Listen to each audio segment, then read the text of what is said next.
And for Immortals versus Evil Geniuses, Game 4 follows the continued rise of Immortals. Xmithie has been crushing his replacement and former team yesterday. Now he sits in second place with the squad. Yeah, Xmithie once again taking a team to the top while his former team is having struggles. They're kind of sitting down at the bottom. Yeah. This guy has made a career out of just winning. No matter where he goes, he just wins. He has, as many titles, even I think more maybe than Bjergsen now. I think he's tied for second in titles. It's pretty incredible. Popping off. Yeah, Great. Now he is going to be facing the former MVP jungler, Svenskeren. These two guys, obviously very, very big pickups for each team in the offseason. A lot of talk about grabbing these two junglers. A lot of players were talking about wanting to play with them. A lot of teams were after them. And these are the two squads that were able to pick them up. And so far, it has been Xmithie having the better run of things, despite the fact that people had lower expectations, I think, on the Immortals squad. Yeah, Immortals definitely, I think, the brightest surprise so far of the season, but kudos to them for the squad working out. I do want to say Svenskeren, even though we're not seeing him play quite as well as last year, he's not got quite the all-star cast around him. I know EG aren't doing super, super well this split overall. His early game stuff is actually still pretty good. He's 4 out of 6 for First Bloods. EG's overall early game actually second best in the league. And a lot of that is the back of Svenskeren getting a lot of those kills in for the rest of his squad. But it is the back half of the game that's going a lot worse for them, where the coordination isn't quite there. So I want to see if they can tune that up here, or if Immortals continues to sweep through the league. They can go 6-2, which is super impressive. It really is. And this is a team that most people had power ranked, somewhere 8, 9, 10. Yeah. Right? Yeah. Down near the bottom was Immortals in almost every power ranking that I saw. And they really have been proving people wrong. It has been more about the synergy between them, about how well they work together, about finding ways to win in what are not always clean games, what are sometimes really scrappy games that they have to kind of maneuver their way out of. I think a lot about that CLG win up against Ocean Soul, having to backdoor to get that victory, and they've had a lot of close ones. Definitely have, but we'll see if they can make this one happen. We got the early Yuumi hover and the early Yuumi lock-in. I do think these lanes are abusable, but if Ezreal comes through for bang, then it's not anymore. Yeah, it's interesting because we have in the past seen some of the things that are considered really strict kind of Yuumi anti-picks, things like the Mordekaiser, things like the Volibear in the past kind of came out as an answer to the Yuumi. Obviously, we just saw an incredibly successful game on Yuumi last game for Ignar. And I wonder if that is something that, we're going to see more of, because if EG is first picking that, if they're picking that, this could be a block of teams that are scrimming and saying, hey, actually Yuumi is OP, we need to be playing this. So I'm really interested to see if Immortals will go for something in that support role to really try to punish, something aggressive, something with hard engage, or something uniquely suited to kind of countering it. And I think this is the Ezreal takeaway. Like, I really do think if you play like Ezreal Leona or Ezreal like Nautilus something, like Ezreal is the safe pick you place that you can get yourself out of the hard engages. This feels more like a steal to me than you really, really want to play Ezreal for Altec. It is one of the champions that he plays, don't get me wrong, it's in the Altec pool, but to me, like, I'm always afraid otherwise. Yeah, it is interesting because, as you say, Ezreal Yuumi is a very safe duo, and that's something that you want to stop. But at the same time, generally how you punish Yuumi is with these all-in picks. Yeah. And Ezreal is not usually what you think of for that. Yeah. Yes, it can be good to follow up at times, but it's very reliant on having the correct angles, on minions not being in between you and your opponent to hit the mystic shots, and these type of things can really make a big difference. Well, Jiizuke gets his LeBlanc yet again, most played of the split so far. It's going to be game number 3, and Lee Sin breaks the chain of Svenskeren playing unique champion every single game. Lee's going to come through for him, and we are expecting some pretty good things. Now, again, we're not expecting a winning bot lane for EG, but they know Orin is a likely top laner. I guess it's more of a coin flip. We shouldn't really say that right now. We know he goes back and forth, but LeBlanc should be happy. Lee Sin should be happy in almost any matchup aside from Rek'Sai, and if that's not grabbed here, you might see the ban come through, and Sven could be pretty comfortable here. Yeah, we'll have to find out if Eika is going to be comfortable playing that. We have seen Orin go over to Immortals once this split. It was played by Soaz, but you can definitely do like an Abyssal Rush Orin mid against LeBlanc and just have too much HP to really be easily burst down. That is something they could really look for. Xmithie going to be able to grab his Rek'Sai. Yeah, there we go. One of his most consistent picks really across his career. It feels like ever since the champion has come out, he has been so good on it. It is a strong matchup individually against that Lee Sin that Svenskeren is going to be bringing out. People talk a lot about the Unburrow, interrupting the Q damage there. So we'll see how he's going to be able to play it out. And so far, Immortals just kind of targeting some of the difficult picks for Orin to deal with, such as the Mordekaiser, Conqueror, Leandri's Rush. Mordekaiser really can match up well against that Ornn. Oh, yeah. A lot of percent HP damage, a lot of sustained kind of deal with the Ornn there. So looking to target that. Yeah, that'll look pretty reasonable. And also you can ult him to break his own ultimate, so there's even team fight counters there. And now we'll see what else comes through as the Syndra is off the table. Immortals get one final ban as well. Interesting to note, actually all 3 picks that Kumo has had are banned. So he has only played 4 games of Aatrox, 1 game of Set, 1 game of Immortals. So he's going to have to show us something new. There were criticisms about his champion pool last year when he did come into the LCS, and he was very reliant upon this Jace pick. So we'll see how much he's kind of grown from that. Can he bring something out here that is going to look good, that is going to match up well potentially into this Ornn? I'm excited to see that growth from Kumo because I do think he is someone who hasn't been a pleasant surprise for me. I think he has performed above what my expectations were, and he's a player that I think has a lot of room to grow as a young NA talent. Ooh, Braum, I don't love here. I think you really do fail to punish Yuumi lanes entirely. I know the Leona ban made sense because, hey, that's the best hard engage tool right there. You could have gone Rakan Ezreal. I know it's a little weird. You could have gone for Nautilus, though, and went for... Oh, so sorry, Nautilus is banned. So, yeah, you're down to, like, Alistar, which, honestly, I'd be okay with, but... Yeah, I mean, again, there is, like, Volibear support and things like that. We haven't seen it picked a lot, but it was always used as that matchup into Yuumi because if you split, you can actually use your Roar to interrupt him rejoining with his teammates. CC actually delays Yuumi from being able to rejoin with teammates there too, so there is a lot of all-in potential. They're not going for something aggressive. I even think you could go for something like a mage support and really bully the lane. I mean, this is the pick that last game we saw Yuumi selected into the Braum. Now you're picking the Braum when they already have the Yuumi, so you really are kind of working into their favor. It is going to be the Renekton for Kumo up there in the top lane, so a lot of early and mid-game power, it feels like, for AG. You know, when looking at this squad already, I feel like they pretty much have to win early on to have a reasonable chance in the team fighting stage. Ornn is going to give you so much frontline, so much scaling later on, especially when there's not a frontline magic damage threat. LeBlanc wants to be attacking backline. Ornn can stack up the armor and HP, deal with those main members there. Corki is going to give you a lot of scaling. Ezreal there too, and you have this really beefy frontline. So, you know, EG are going to have to make the most of their early game power. LeBlanc, Lee Sin, Renekton all pair up very, very well, and Lucian could be an early dominant laner. So we'll see what EG can get done if they can start stacking objectives, create a big gold lead, or this could be kind of similar to what we saw last game, where TSM, you know, started to struggle in the team fight stage later on against what is, you know, a similarly scaling comp.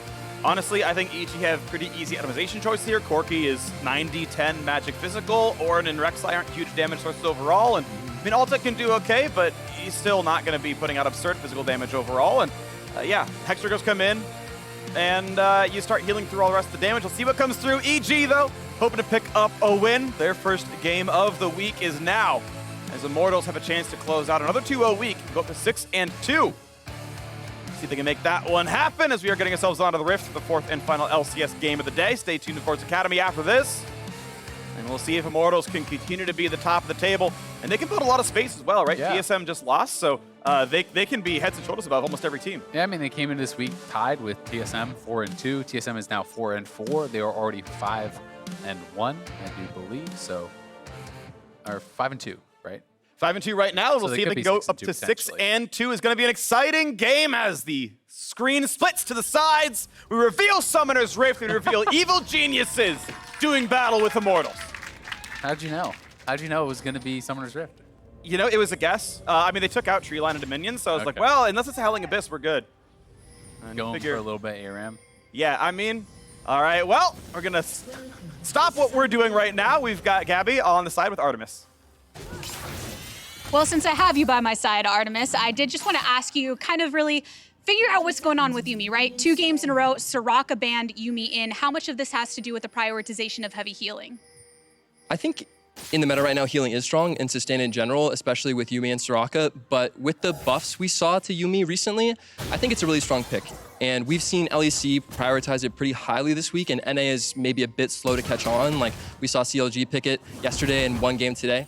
But the pick has a lot of strengths. We think it's great in lane, it scales very well, and I think it can take over the game with pairing like LeBlanc and Aatrox, things like this. So we're pretty confident in the pick. We have a lot of practice on it, and I'm excited to see how how it goes. Cool. Last quick question for you before you get to go and watch it. Obviously, Orin pairing was a big, heavy portion during the last game. You just named a couple, but is there any one in particular we should be marking out for as a priority for Yuumi?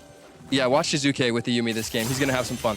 All right, keep your eyes on Jiizuke, everybody. We're ready for it.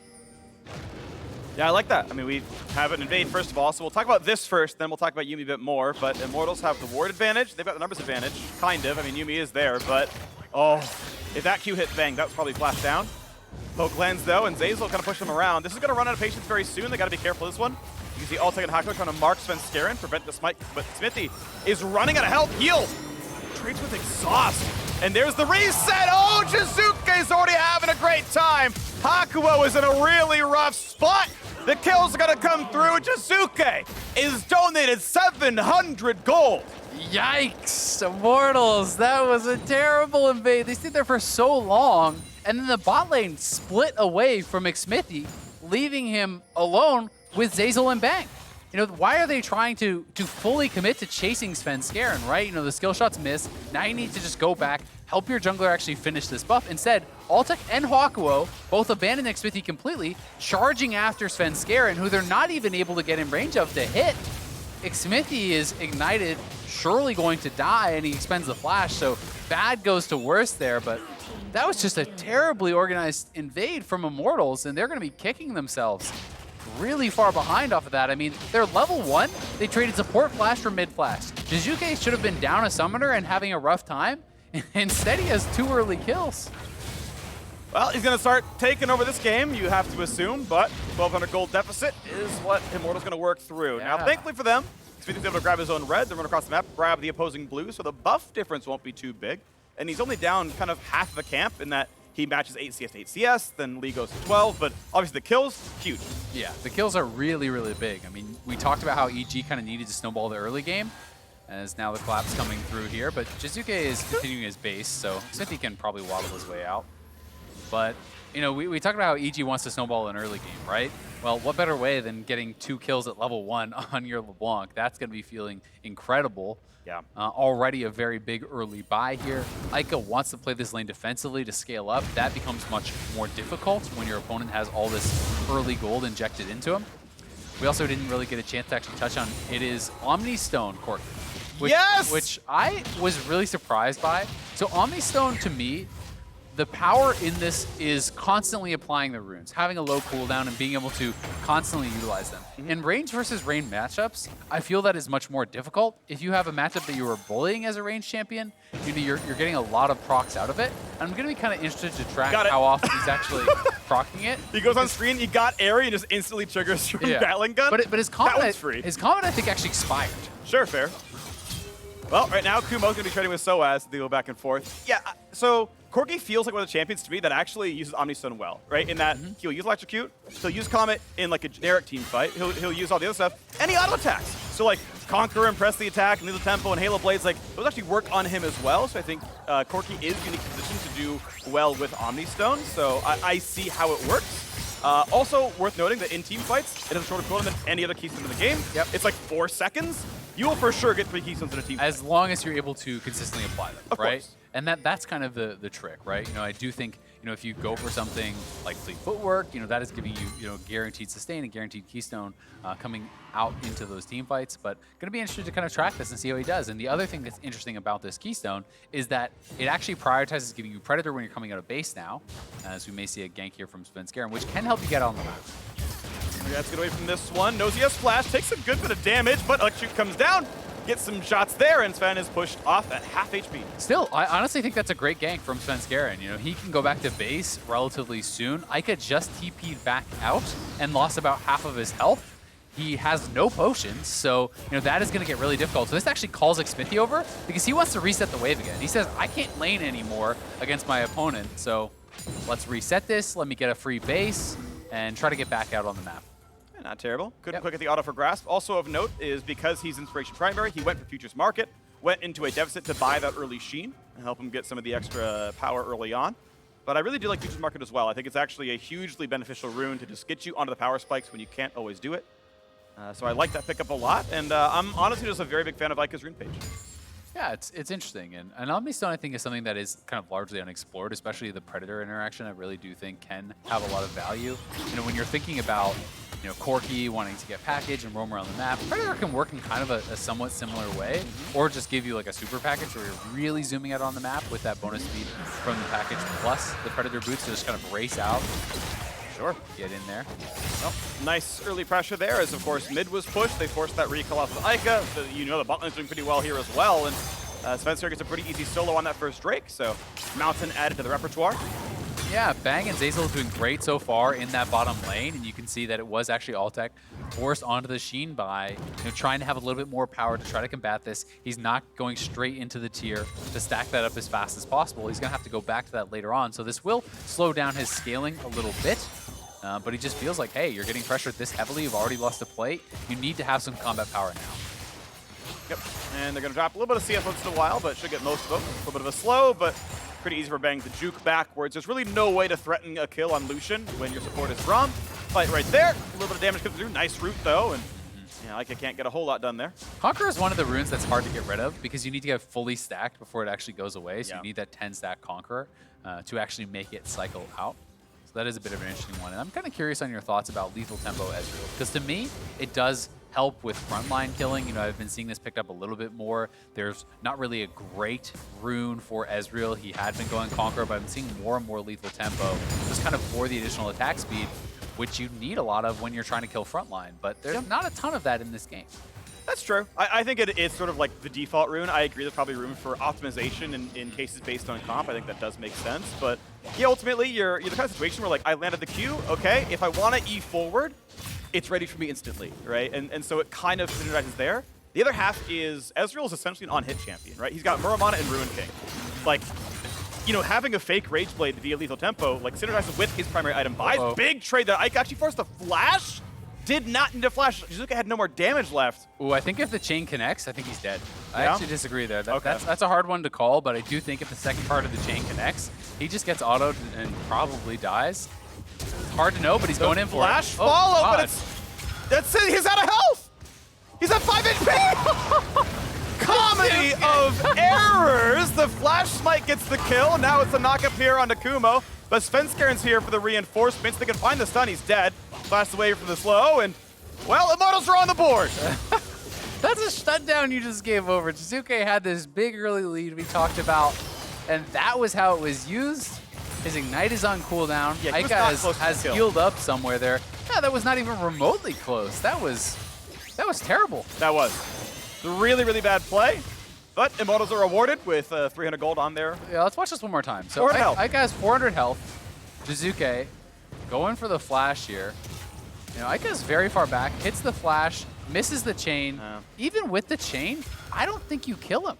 I mean, that is so risky. You don't know where Xmithie is. If you stay in to try to have the chain where I think Xmithie comes in and actually breaks that up and you die anyway, that just seemed like so high risk and so low reward. And now actually you know, going for a CDR build here, going for that Fiendish Codex instead of just racing towards the Ludens. Also, I've got to say, I kind of disagree with it. That could just be a blasting wand and you're most of the way there to Ludens, which is such a big power spike. So yeah. Jiizuke not making the most of his early advantage that he was gifted so far. We'll see if he can pick it up and start playing a little bit better.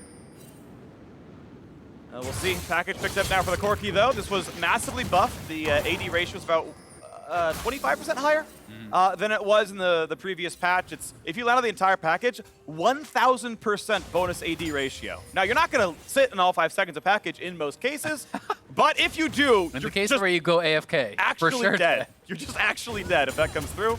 Of course, we're in a pretty happy Essence Reaver sort of Infinity Edge kind of metagame, so those items are in a really, really strong state, so I do want to see that come through for him. Another Conqueror there. Altec's going to be careful, has to flash away from the root. Did have Rom in the way, so maybe could have saved that cooldown, but regardless, has good away, stay alive. Yeah, it's tough. If you get rooted up there and then Bang flashes on you, maybe you're going to go down. Yeah, that was pretty low. Kumo looking pretty good here up on this top side, bullying Soaz, but Soaz farming well, right? And he is starting to stack up that armor. Xmithie now moving down to this bottom side. They want to try to protect Altec. They know he's in a bit of a vulnerable state. His TP is not yet up, so that's what they're kind of trying to wait for here critically. Jiizuke, get him! That looked like an opportunity to flash into the turret, you know? I thought that was the opportunity. He's at 80%. It was in his eyes. Savage. You're a savage. His body was telling him yes, you know. 1,000 gold difference. All time to time. Yeah. EG is still overall winning this game. You've got a pretty big lead here in the bottom lane. Got to say the Lucian Yuumi is doing really good stuff. Again, Braum really can't punish a Yuumi, and Lucian's a far better laner than Ezreal. So Immortals taking their expected L down there. We'll see what the mid game looks like. Yeah, and you know, this is something where they may receive some criticism unless they can kind of get more done later on with that, because they had full knowledge of what they were playing into and they picked for it. Decent damage done there. Jiizuke actually dodging the Comet with a distortion forward, so that one goes back on cooldown. Just keep tracking Omnistone the whole time because it interests me so greatly. As a huge armor stacks coming through for Soaz, he's going to have a pretty easy count against Kumo in most cases. But EG are still stacking up everything, and the ult's actually challenged in for this one. I don't think Kumo can chase this guy down, though, and kind of burns the ult to kill a minion wave. Yeah, pretty poor ultimate. Soaz laning well. Ornn can be very difficult to lane against as a melee champion, especially when there is such kind of a simple damage profile for him to itemize against. Blanc generally not the champion that's going to make you build MR as a tank. We'll see if they can pull off any sort of dive. Here, and Sven is seen. That's enough threat, though, to maybe push him away. Q's gonna land. Altec just destroyed. Zeyzal is on the board with the Prowling Projectile. Yeah, Altec had full knowledge that he was there. He was on a ward, he walked in. Hakuho decided to leave. I think Altec just felt like he could outplay the situation, maybe stay around. Instead, gets nailed by that Q. Svenskeren able to take him down in combination with that bottom lane, and bad goes to worst. Down in that bottom lane 2v2 for Altec and Hakuho. Well, Immortals going to keep stacking up the benefits. Certainly jungle help was coming in, but without the Herald, they get the entire bottom lane turret. Bang has been, I think, the #1 snap former for EG. I think he is like back on form. He's been having really, really good stats this year. I'm super in love with how he's playing 2020, and that 2-on-2 is just absolutely one-sided. Yeah, they're looking great, and you know, the Athene's now completed, the Blade of the Rune King now completed, so they are at such a strong point of the game. Both those one-item power spikes are enormous for these champions. Let's watch this one more time, as it was a really good initial trade. The Ignite getting a lot of damage down on Altec. He is low, Hakuho is low. They do spot Svenskeren, and then Hakuho is just out of there. Yeah, Altec does try to retreat, you know, try to sidestep it. I feel like, I don't know, it's tough to know. You know, maybe Hakuho can actually just stay with him and absorb the Q. He had exhaust up, he had his flash up. Sure. Altec did not. Instead, you know, maybe just trusting that Altec could sidestep that Q, and if he does, he probably lives, but that is a bit of a tough one, because even then, if you don't have shift, you could still get kick flash and die. Sure. Yeah, that was tough, right? Because he's like, as soon as Sven came into vision range, he was already R, so it's like, well, I can't walk away anymore, and, you know, didn't guess the sidestep correctly. Yeah, it's like, it's one of those things where you don't really blame the player, because it wasn't like that bad of a choice, and it ended up being catastrophic. Yeah, and it's just tough to know, right? You know, if Hakuho goes back and they both die, then that's even worse. Of course. So, you know, maybe just hoping that Altec can now play and get out of there. They are going to crash this Rift Herald up on the top side, but unfortunately, about 20 seconds too late to cash in on any of those plates, so it will be damage, but it won't be any initial gold, as EG 5 turret plates 2-0, and that does speak to that pressure they had on the bot side. That is where every one of those plates was taken. 5-0 though, 2,500 gold lead. Evil Geniuses on their way up the standings maybe a little bit. They can get a 2-0 week here, go 4-4, tie right for the middle of the pack. Altec now rooted in place. That's Jiizuke flashing forward, burning his summoners. Here comes the shield over the top. The ulti almost enough to save Svenskeren. Barely grabs that kill with a kick. And now it's Immortal stuck under the turret. Here comes the package. Eika cannot find the target just yet though. Sees Svenskeren, burns it and gets nothing for it. Now the push forward. Good little poke coming through, and Immortals once again hemmed under that turret. Yeah, Jiizuke pushing this in, so Immortals have got to leave. They're going to get dove. This is 4v3. Xmithie is pretty low. Now the TP will come through to try to protect here. Smites for the ult, and that is so much damage. Jiizuke timed that basically perfect. It's still a trade of kills, though. Bang is slow, not knocked up as Kumo comes in as well. So as found out, exhaust burn. There's the dive for the Renekton all the way in the back line. Doesn't take any damage at all. And Hakuho has to stopwatch. Oh, he's burning. The last tick doesn't quite kill us. Soaz tanked the Q. Yeah, really good block there from Soaz, but they can continue. Altec is back, but not really something that they can defend, as Svenskeren confident to go in. He knows how low these members are and that they've got to get back to base, so EG flexing their muscles up here on this top side. Add more members to the scene quicker, got the HP advantage, and really utilized a lot of the power in Yuumi in these extended fights. As long as you're hitting all the prowling projectiles, you're getting so much bonus healing from your Athenes every time you pop that Zoomies. Yep. And look at that one now. It's getting farther and farther away. EG finally capitalizing on their early game. You can see Xmithie die again. Yeah, so Xmithie very low here. Jiizuke is by himself and quite low himself, so Xmithie, I think, makes really the only call he can to try to just go back towards Jiizuke. He has the Chilling Smite, so that does apply the ability to get in there with the ultimate. I think the chains completed, it looked like, or something completed while Xmithie was still untargetable in that ult and killed him off, so he actually died before Xmithie did come out, but Eika was able to come across, was able to finish off that kill, and then it's kind of just a continuation. Soaz doing a good job blocking it out, but EG had priority and do get that top lane turret. So back on the map we go. 3,500 gold lead. Evil Geniuses feeling comfortable. Their third Drake is waiting for them right here. Svenskeren likely to be uncontested. You can even see wards just on the screen. 4 wards right here that EG put in. You zoom out. There's the first bad ward. There's the first Immortals ward that would see something, and it doesn't see anything in use. So EG in complete control here. Yeah, EG up 3,000 gold, getting a third early dragon. They're going to be feeling really, really good about their position in this game. And so far, their early game has really kind of lived up to what they needed to get done with this composition. They're up a couple towers. They have 3 dragons. The Infernal Soul will help to make up for any sort of differences in scaling that their composition will have. And it's kind of interesting to see Soaz actually making a bit of a pivot in his build.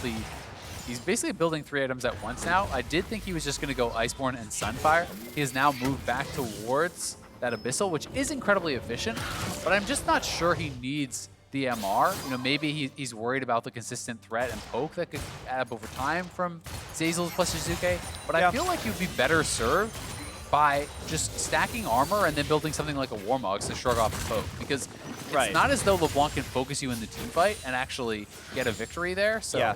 I'm going to devil's advocate because I think I agree that armor stacking is probably the best single build. I like Abyssal just in the fact that it's a magic damage amp aura for your Corki. Yeah, that's fair. And your damage is coming through from your mid lane, so through that lens, if Soaz doesn't die anyway, then it's a great build, right? As long as you can live at 1%, it doesn't matter what else you build. So I'll leave that as an asterisk of like, I could see it going either way. I don't think either build is like objectively wrong. Yeah. And we'll see. If he gets killed every fight though by Bang, then now we know in retrospect, right? Yeah, and it's just interesting, you know, looking at the different options here. This is kind of the more altruistic option, I guess. Yeah. You know, being a little bit more generous with his itemization, trying to help out with that aura. So we'll see how it does pay off.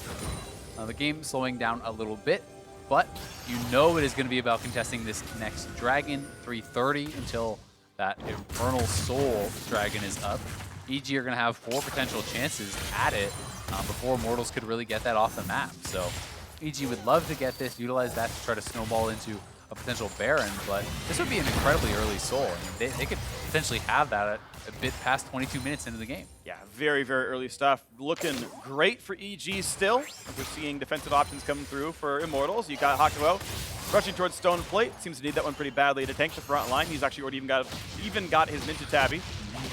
Knows that physical damage really is the name of the game here for most of the EG squad. Yeah, and we are seeing almost all kind of tanky supports go straight towards that one item Stone Plate, because it really does turn you into a true tank during that time. We saw Biofrost go for a bit of a different look last game, you know, going more for the supportive style of Braum. This is more that pure tank, and just kind of having multiple beefy frontliners between the Ornn and that Braum to buy time for your double marksman to really get the work done, because that's going to be who the heavy lifting has to be done by, Eika and Altec, when it comes to these later stages. Well, first big power spikes are coming through though. Want to point out Trinity Force is done here for Eika. Altec, of course, a little ways to go until he has that one done, about 600 gold to earn. But that's actually a bit more than more like 1,000. But regardless, this is now maybe the first sign of life. Eika has been farming pretty well, despite the fact that Jiizuke has picked up those kills. He's pretty close in gold overall, certainly highest on his own team. So eyes on the Corki, what he can do in these fights. Xmithie comes to the top side, can't quite find the Jiizuke poke. And it feels like neither team is really willing to make any sort of kind of crazy move prior to that Infernal. I do think we're trying to see, you know, Mortals get closer to completing some of these major items.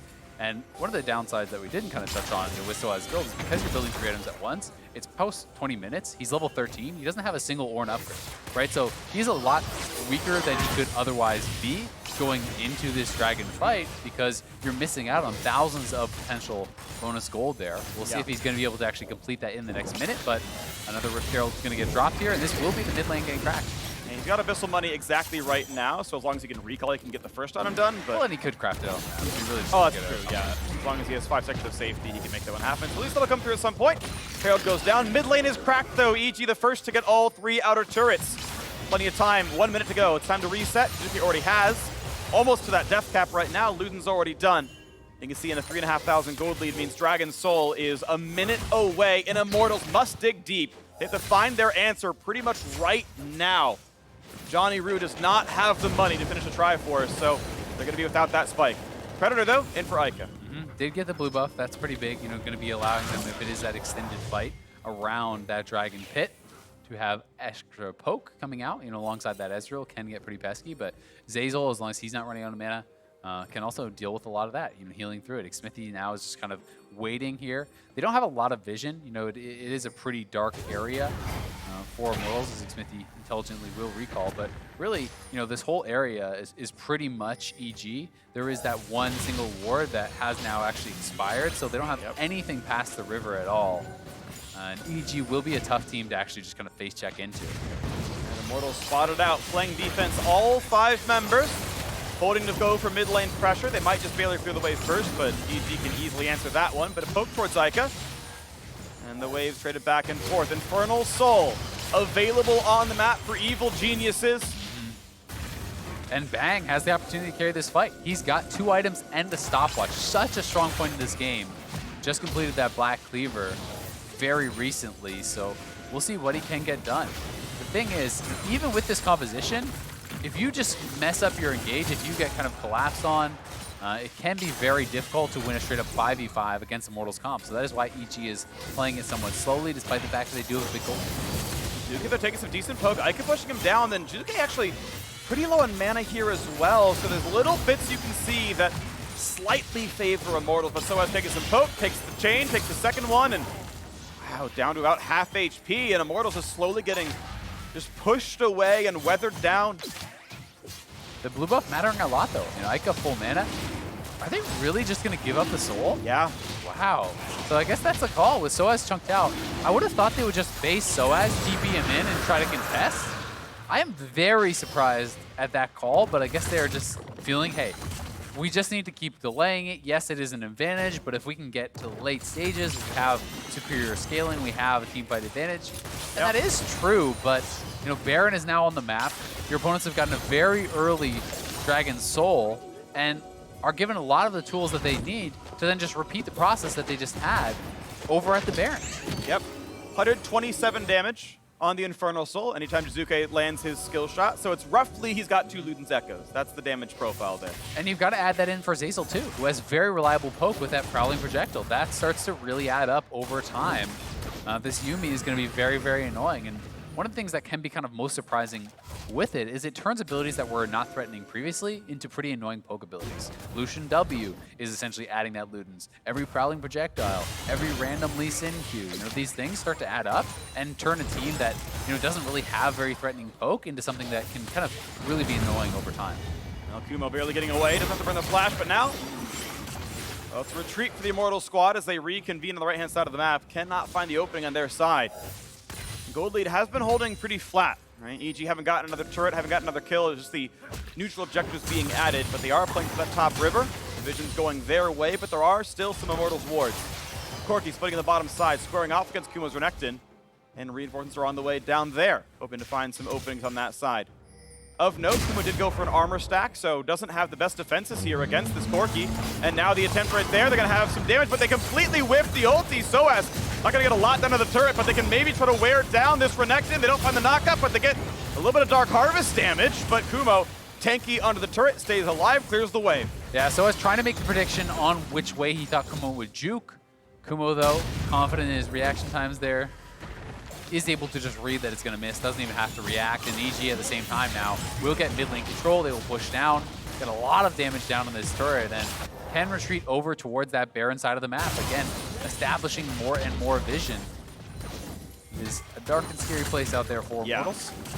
Well, Immortals sent two people bot lane. They forced an ultimate, and the wave got cleared. EG used their numbers advantage mid lane. They knocked down tier 2 and took away part of the jungle. This game is continuing to go EG's way.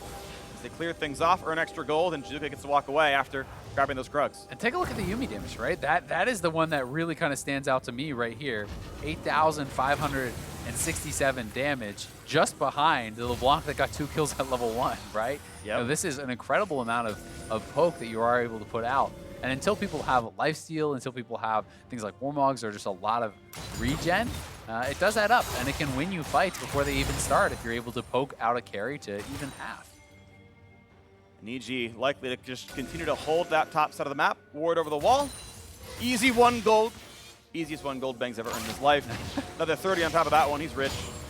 Make sure that all the vision is gone, it really is right here. And before too long, you have to believe Baron is in their sights. And Immortals have to actually play aggressively to find an answer at some point. Yeah. You want to see EG continue to move forward, continue to cut this vision out, because even this kind of first line of vision that we do see here, you know, along that top side, even those wards, that's basically the line that EG has, you know, right along here essentially. This allows them to have somewhere where they can then move forward and drop wards and check over that Baron pit. So you really want to try to clear everything out, even all the way back to here, where they're not going to be able to move forward and even check if you're doing Baron. And that's where you can get things like a Snuck Baron or an Engage where they're having to kind of do a desperation check and actually can't, you know, move slowly forward, advancing their ward line. Soaz waiting for enough money that he can finish the Sunfire Cape for his Iceborne Gauntlet. He's got so many components and control wards, shout out control wards, that he can't quite put in extra pieces just yet. Upgrade of the Triforce of Altec has room to upgrade 2 more items, which means he can get his jungler and his mid laner. I think he's waiting for IE for Eika, is my assumption. The Triforce upgrade is not actually that great because it just kind of is a mishmash of stats. 10 AD, 10 attack speed, 100 health. Exactly. It's not bad. It's not bad, but generally people prefer the Infinity Edge. So that's my assumption, is that they're straight. 30 attack damage on a Infinity Edge upgrade, definitely worthwhile. IE is done. Track the item slots, which you can't do in Spectator, by the way. It's auto-sorted by gold cost, but Engage, not gonna find Svenskeren. Kai's back stays alive. And Altec chunked low, has to burn Flash to get away as Kumo showed his face. EG playing for the mid lane push, still not going for the Baron bait just yet. Finding more conventional leads, big chunk into Xmithie. Yeah, now with the carries Flash down though, Altec is going to be more vulnerable. EG are still kind of creating advantages through this push. Minions being denied to this turret here by Kumo. So as long as they're extending their lead, I think they're feeling fairly comfortable. But you do want to keep pressing. You don't want to allow Corki, Ornn, Ezreal, that main 3 to just get to multiple items kind of uncontested. And it seems like the game plan for EG is actually Elder Dragon. Svenskeren's been pinging the Elder Dragon spawn. Hakuho now the same, he knows that's coming up very soon, but the EG game plan seems to be, never really has been Baron, right? They've not even set foot inside the pit, they've played wards, but they've not played for the actual objective. Elder Dragon is probably the one they actually play for. Yeah, that'll be interesting to see if Immortals then tries to look for some sort of a trade, if they want to try to contest at that. It is going to be the Molten Edge coming through. Sunfire's completed, so 2 more upgrades coming across. And with all those Ornn items coming through, Immortals gold-wise aren't actually really behind anymore. It is just about the Dragon Soul and the stats that they're actually getting from those dragons they pick up. There's the Xmithie upgrade. Black Cleaver gets that one, and here comes the Engage right away, looking for the Bang knockup. They do get that one, the flash follow! And they're gonna drop the stopwatch. Zeyzal running for dear life. They will knock down Bang, and what a time to come alive as Baron and Elder Dragon are up on the map. Now it's their choice, and it looks like they're just gonna rush straight towards that Elder. I don't think that EG even has any opportunity to try to trade because they don't have their main consistent damage source of Bang on the map. So it's going to be about, can they actually force them off? Can they look for a steal? Svenskeren is incredible at these. 4v5, but Dragon Soul in favor of the 4. How good's the poke gonna look? Here comes the access from the backside.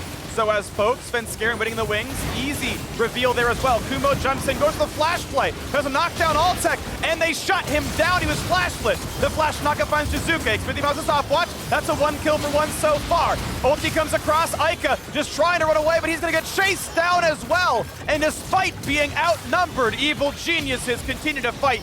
Peter to chase on down for more kills. Bang's running across the map, and Soaz is running for dear life. He's kiting away. He's gonna drop down as well. EG get 4 for 1. And they could eventually actually end the game if you look at the res timers. I don't know if they're gonna go for it or try to take the safer play to grab these big objectives. It's only to support on the map. Altec is not up for 10 more seconds.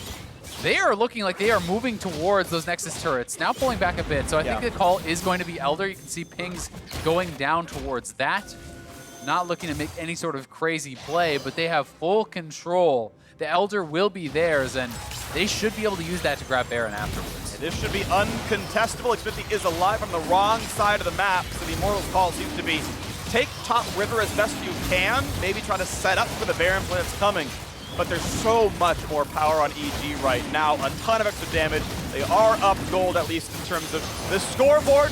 Elder Dragon there as well, Infernal Soul, and you have to believe EG closes this game out. Yeah, Kumo back to base. He grabs the GA, so he's on GA plus stopwatch now. So remember, this is a 4v5. Kumo got so much work done in this fight. They knew Altec did not have his flash, so he pre-ults, in he goes, flash stun, setting up for Jiizuke to be able to knock Altec down. Then again, track Kumo throughout the fight, working back onto the carries. While Eika was actually firing over onto Jiizuke, Kumo was already working on Eika. He was getting an incredible amount of damage out. And this Renekton cannot be ignored. And then with the carries down, there's no way that these tanks can actually punch through and deal enough damage to get through that Yuumi. And yeah, just as suspected. Bang didn't have to do anything. He wasn't even there. It was Kumo doing the heavy lifting. He had a great team fight and was kind of overlooked. It felt like Immortals tunnel visioned a bit too hard on taking down that LeBlanc. Level 17 on Renekton. He's got a lot to do here. Jiizuke kites over the wall. He's going to stay safe. This has kind of been about the top lane a little bit, at least in that fight. Yeah. Talk about Kumo and Champs Leg saying he's been a great, pleasant surprise for you this split, and a game like that will definitely show you it. Yeah, and his next team fight is going to be even more frightening. When you're looking at that inventory, when you're seeing stopwatch plus GA, that buys so much time. You can just throw yourself at Eika, who is going to be, I think, the main carry. That is kind of the hope for Immortals in this game. And if he's not participating because Kumo is in his face, well, good luck winning. And good job by 3 members of EG just sitting there and zoning Immortals away. They're pushing down the Baron. Ezreal ult sees it. The smite is a little early, but they still grab the Baron buff just in time. Svenskeren gets that one. Out they go. A clean Baron pickup for Evil Geniuses. Yeah, they're going to be able to grab that. Almost looked like the Ornal was pretty close to stealing. It was in my head. Like, hey, what if? That would have been a bit rough, but EG grab it. They still have the Elder Dragon for a minute. They've got a long Baron power play here, and they are marching down mid lane, escorting in these minions and bringing in another Baroned up minion wave up on that top side. And EG have everything they need to close this one out. Inhib gonna drop now as well, and at what point can Immortals even find a fight? It seems so unlikely at this point as EG keep pushing forward, they keep finding the poke, and the buffed up minions as well. It's gonna look so easy for them. At the very least, they need Ornn ultimate, so they're gonna have to wait a good 15 seconds, but the game could be done before then pretty much. Hellfarzar certainly running low, getting burned by Elder, getting burned by the Infernal, and it was almost the kill on Altec. That could have been lethal right there from the Elder Dragon snipe.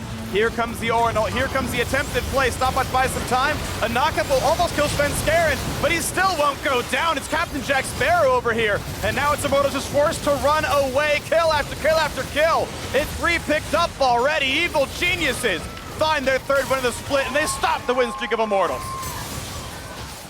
A well-played game here from EG. They will finish off the Nexus. And they look good today. They did execute very well on this early game. Yes, the level 1 was very bad from Immortals, but EG was able to make the most of it.